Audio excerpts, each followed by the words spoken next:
est-ce que acheter des imitations fait de toi une fashionista ou un fashionista? Parce qu'il y a beaucoup de gens dehors là-bas qui achètent des fakes et qui se font passer pour des gens qui s'y connaissent. Donc, est-ce que le fait que tu portes des fakes, donc comme je disais, il y a beaucoup de gens qui achètent des imitations pour faire leur contenu ou pour se pavaner. Donc, ma question est de savoir, est-ce que ceux qui font ça, est-ce qu'on peut toujours les considérer comme des fashionistas ou pas? C'est pas vraiment une attaque personnelle à certaines personnes, c'est juste un concept en général.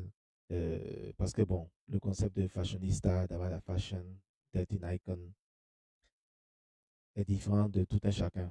Donc, voilà un peu la question. Bon, déjà, le truc, il faut savoir ce que être une fashionista veut dire. Être une fashionista, c'est suivre la mode. C'est être obsédé par les derniers. Quand je dis suivre la mode, là, je veux dire les derniers trucs qui sont sortis et tout et tout.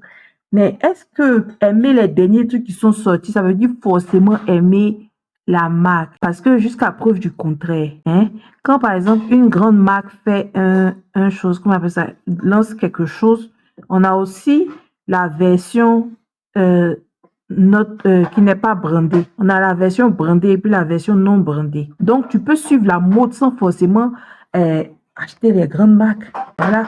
Donc, tu peux acheter, enfin, moi en tout cas, je ne mélange pas les deux. Tu vois, tu peux être fashioniste sans forcément aller même dans les trucs de choses des brands en fait. Voilà. Tu peux être fashionista avec tes propres affaires, mais tu vas suivre la mode.